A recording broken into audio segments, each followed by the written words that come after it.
Guys great friends பார்த்தீங்கன்னா Fiat Linea அது. இந்த வண்டி வந்து பார்த்தீங்கன்னா ஒரு 2011 மாடல் இந்த வண்டி. இந்த வண்டியில் ஒரு டைமிங் செயினோட நாய்ஸ் தான் வருது. அதுதான் இந்த வீடியோவில் நான் போகிறேன் பாருங்கள் ஃப்ரெண்ட்ஸ்.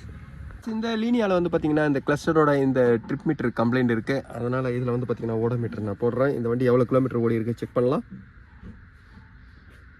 இதில் வந்து பார்த்தீங்கன்னா ஒரு மைல்ஸில் வருது. இப்போ கிலோமீட்டரில் போடும்போது வந்து பார்த்தீங்கன்னா 59,000 கிலோமீட்டர் ஓடி இருக்குது. ஆல்ரவுண்டு வந்து பார்த்தீங்கன்னா 60,000 கிலோமீட்டர் இது வந்திருக்கு. இவ்வளோ சீக்கிரம் இந்த வண்டியோட டைமிங் நாய்ஸ் வருது. இதுக்கு முன்னாடி வந்து பார்த்தீங்கன்னா இந்த ஷிஃப்ட்டோட இன்ஜினோட டைமிங் போட்டேன். அது வந்து பார்த்தீங்கன்னா ஒரு 1,30,000 கிலோமீட்டர் ஓடி இருந்தது. அதில் அப்போ தான் டைமிங் செயினோட நாய்ஸ் வந்தது. ஆனால் இதில் வந்து பார்த்தீங்கன்னா 59,000 கிலோமீட்டர்லேயே வந்து பார்த்தீங்கன்னா டைமிங் செயினோட நாய்ஸ் வருதுனாவே வந்து பார்த்தீங்கன்னா வண்டியை ஒரு லோ கியரில் ஓட்டுறது. லோ கியர்லேயே பம்பர் டு பம்பர் டிராஃபிக் இருக்கும்பொழுது வந்து பார்த்தீங்கன்னா இந்த மாதிரி கம்ப்ளைண்ட் அதிகமாக வரும். ஏன்னா பம்பர் டு பம்பர் வண்டி மூவ் பண்ணும்போது லோ கியரில் நீங்கள் அதிகமாக யூஸ் பண்ணுற மாதிரி வரும். அந்த டைமில் வந்து பார்த்தீங்கன்னா இந்த டைமிங் செயினுக்கு லோடு அதிகமாக வருதுனால தான் டைமிங் செயினோட நாய்ஸ் வரும். இப்போ நான் இந்த வண்டியோட கிலோமீட்டர் பார்த்துட்டேன். இப்போ நான் வண்டியை ஸ்டார்ட் பண்ணுறேன்.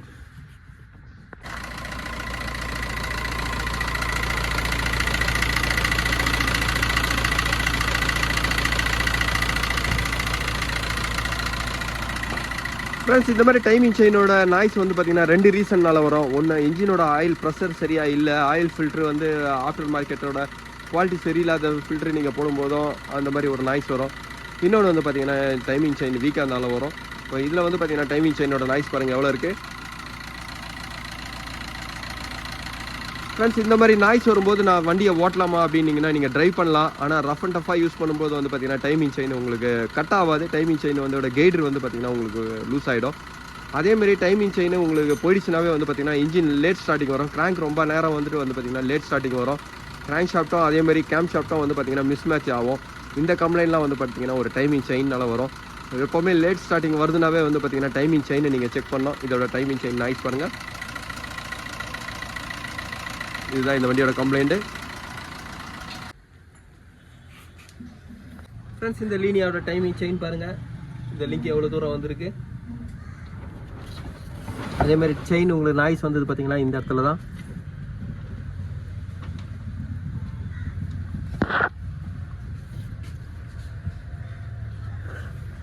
ஃப்ரெண்ட்ஸ், இப்போ டைமிங் செயினை நான் ரிமூவ் பண்ணுறேன். ஃப்ரெண்ட்ஸ், இந்த லீனியாவில் வந்து பார்த்தீங்கன்னா இப்போ டைமிங் செயினை ஃபிட் பண்ணுறேன். இதோட டைமிங் செயின் கிட்ட வந்து பார்த்தீங்கன்னா ஆஃப்டர் மார்க்கெட் தான் வாங்கியிருக்கேன். இதோட ப்ரைஸ் வந்து பார்த்தீங்கன்னா 2,900 வருது.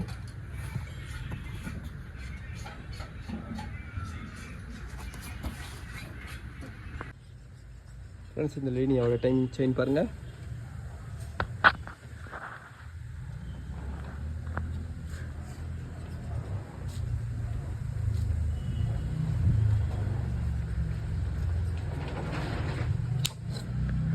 இப்போ இதோட அட்ஜஸ்ட்மெண்ட் பாருங்கள். இந்த லீனியாவோட டைமிங் கேஸில் வந்து பார்த்தீங்கன்னா இதில் அடிக்கிறேன். அதேமாதிரி இதோட டைமிங் கேஸில் பாருங்கள். ஃப்ரெண்ட்ஸ், இந்த டைமிங் செயின் எவ்வளோ லூஸ் ஆகி இது வரைக்கும் ஃபுல்லாக அடிபட்டுருக்கு பாருங்கள். இந்த சைடு ஃபுல்லாக அடிபட்டுருக்கு.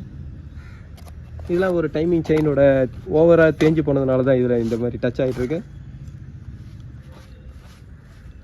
ஃப்ரெண்ட்ஸ், அதேமாதிரி இது ஒரு இண்டிகேஷன் பிளேட்லேயே வந்து பார்த்தீங்கன்னா நான் பேஸ்ட்டை ஆட் பண்ணுறேன். ஏன்னா இது வழியாக வந்து பார்த்தீங்கன்னா ஆயில் லீக் ஆகும். ஃப்ரெண்ட்ஸ், இந்த ஃபியட் லீனியாவோட டைமிங் செயின் ஒர்க்கை நான் முடிச்சிட்டேன். இப்போ இன்ஜினோட நாய்ஸ் பாருங்கள்.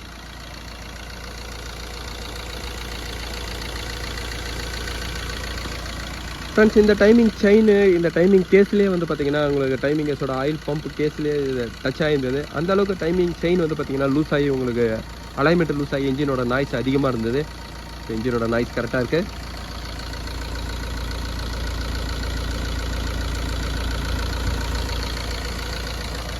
ஃப்ரெண்ட்ஸ், எப்போவுமே ஆயில் சர்வீஸும் நீங்கள் டைமிங் செயினும் ஒன்றா பண்ணிக்கோங்க. அப்போ தான் வந்து பார்த்தீங்கன்னா அந்த டைமிங் செயினை நீங்கள் ஒர்க் பண்ணும்போது ஆயில் சர்வீஸும் பண்ணுங்கன்னா இன்ஜினோட பாதி பார்ட் நம்ம க்ளீன் பண்ணுற மாதிரி இருக்கும்.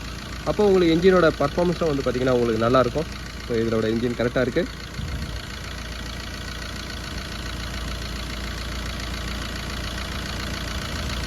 ஃப்ரெண்ட்ஸ், இந்த ஃபியட் லீனியாவில் டைமிங் செயினோட ஒர்க்கு தான் நான் பண்ணியிருக்கேன். இந்த வீடியோ உங்களுக்கு பிடிச்சிச்சுன்னா லைக் பண்ணுங்கள், ஷேர் பண்ணுங்கள். Thank you friends.